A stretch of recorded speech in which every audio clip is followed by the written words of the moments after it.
अगर हम किसी से पूछें कि मदर टेरेसा कौन थी, तो बहुत से लोग उसका आंसर देंगे कि वो एक संत थी। लेकिन भैया, संत कहने से पहले मदर टेरेसा की पूरी सच्चाई जान लीजिए। मदर टेरेसा की जिंदगी के विवादित पहलू जिनके कारण उन्हें नरक का फरिश्ता कहा गया। मदर टेरेसा ये नाम दिमाग में एक तस्वीर बनाता है। नीली धारियों वाली सफ़ेद धोती में लिपटी हुई एक महिला जो बीमार और गरीब लोगों की सेवा करती थी। अंग्रेजी की एक कहावत है कि give a man reputation as an early riser and he can sleep till noon, यानी किसी व्यक्ति को एक बार सुबह जल्दी उठने की ख्याति मिल जाए तो फिर वो दोपहर तक सो सकता है। और मदर टेरेसा की ख्याति का क्या ही कहना। जिस व्यक्ति को नोबेल शांति पुरस्कार और भारत रत्न से सम्मानित किया जा चुका हो, उसके किए का बखान करना बेमानी लगता है। 1950 में मदर टेरेसा ने कोलकाता में मिशनरीज ऑफ चैरिटी नामक संस्था की स्थापना की थी। नाम में ही चैरिटी है, सो काम का समझना आसान है। 1971 में जब बांग्लादेश युद्ध के हालात बने तो पूरा कलकत्ता शरणार्थियों से भर गया। बस स्टैंड, चौराहे, पार्क, ऐसी कोई जगह नहीं थी जहां टेंट लगाकर लोग ना रहते हों। इसमें मासूम बच्चे, विकलांग और महिलाएं शामिल थीं। ऐसे हजारों यतीम बच्चों और बूढ़ों को मिशनरीज ऑफ चैरिटी में अपने यहाँ पनाह दी। ये संस्था रोमन कैथोलिक चर्च से जुड़ी थी और आज भी 133 देशों में इसकी शाखाएं चलती हैं। ये तो हो गई आधिकारिक बात। बात इतनी ही होती तो फिर कोई बात ही नहीं होती। आगे की बात क्या है, आइए जानते हैं। अल्बेनिया से आई एक नन।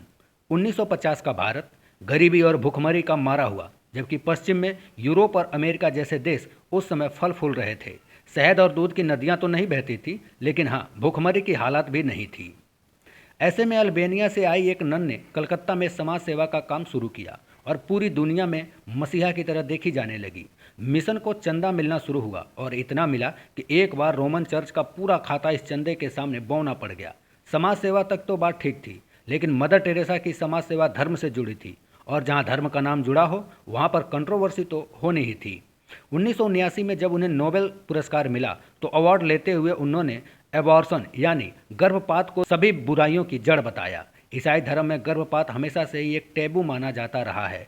नोबेल पुरस्कार मिलने के अगले साल ब्रिटेन के एक चर्चित अखबार में लेख छपा था कि जिसे चर्चित नारीवादी पत्रकार जर्मन ग्रियर ने लिखा था। ग्रियर ने मदर टेरेसा के बारे में लिखा था कि वह एक धार्मिक साम्राज्यवादी है और साथ ही लिखा था कि सेवा के जरिए वो गरीबों में ईसाई धर्म को फैलाना चाहती हैं। 1983 में मदर टेरेसा के इंडिया टुडे को दिए गए एक इंटरव्यू को लेकर भी विवाद हुआ, जब उनसे पूछा गया कि अगर आप मध्यकालीन युग में पैदा होती तो गैलीलियो वाले मामले में किसका साथ देती। इसके बाद 1994 में मदर टेरेसा के ऊपर बनी एक डॉक्यूमेंट्री रिलीज हुई जिसका नाम था हेल्स एंजल, यानी कि नरक का फरिश्ता।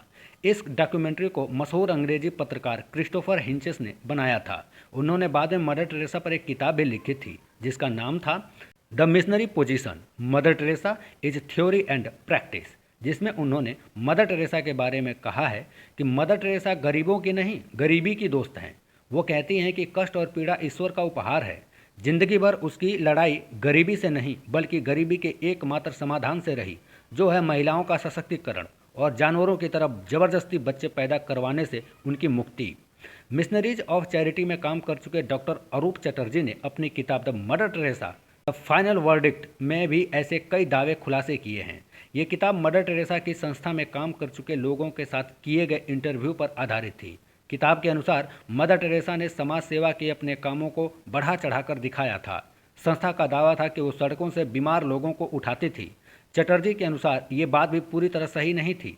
चटर्जी अपनी किताब में बताते हैं कि संस्था को बीमार लोगों के बारे में बताया जाता तो वो अधिकतर बहाना बनाना शुरू कर देते या दूसरी जगह से मदद लेने को कहते। चटर्जी के अनुसार संस्था के पास बहुत सी एम्बुलेंस थी, लेकिन बीमार लोगों के बजाय इनसे ननों को लाया जाता था।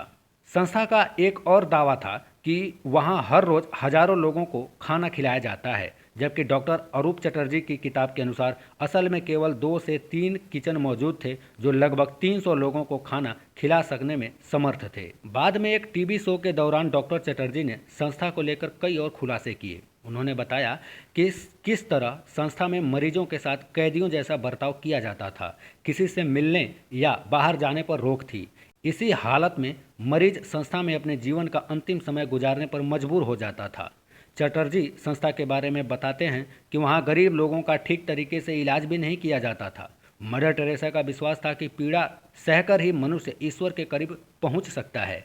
अपनी इस मान्यता के विरुद्ध जब वो खुद बीमार होती तो देश विदेश के महंगे हॉस्पिटल में अपना इलाज करवा लेती। संस्था में बच्चों के इलाज के लिए उनके माता पिता को एक फॉर्म भरना अनिवार्य था, जिसमें लिखा था कि वो अपने बच्चों पर अपना अधिकार त्याग कर उन्हें संस्था के हवाले करते हैं। इस फॉर्म के बिना किसी भी बच्चे का इलाज संस्था में संभव नहीं था।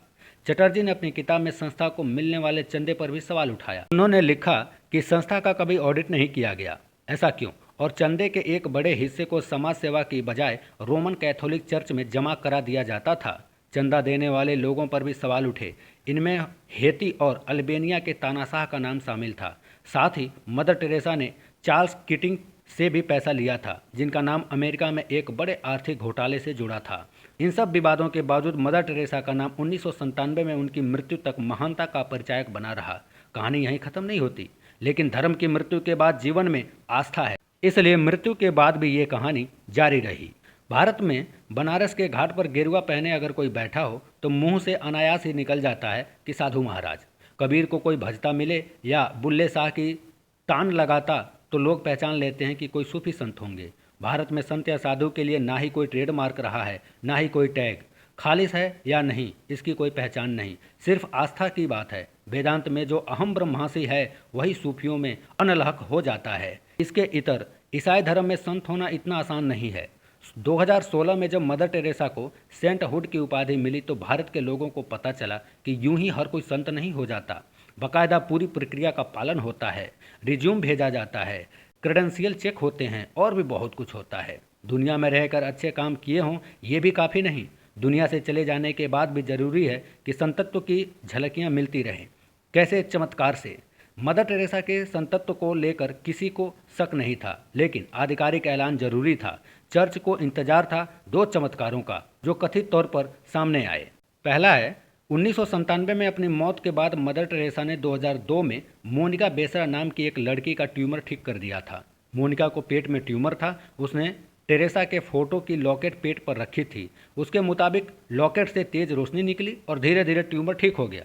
अब ये कितना सच है ये तो राम जाने। 2008 में ब्राज़ील के एक आदमी ने कहा कि मदर टेरेसा के चलते उसके कई ट्यूमर ठीक हो गए हैं। इन चमत्कारों की पुष्टि कैसे हुई ये तो नहीं पता, लेकिन इन्हीं के चलते 2016 में मदर टेरेसा को संत की उपाधि दे दी गई। क्रिस्टोफर हिचेंस से ये सवाल पूछा गया तो उन्होंने कहा कि बिना किसी सबूत के जिस बात का दावा किया जा सकता है उसे बिना सबूत के ही खारिज भी किया जा सकता है। सही मायनों में मदर टेरेसा का एक मिशन था, वो था अपने धर्म ईसाई का प्रचार करना।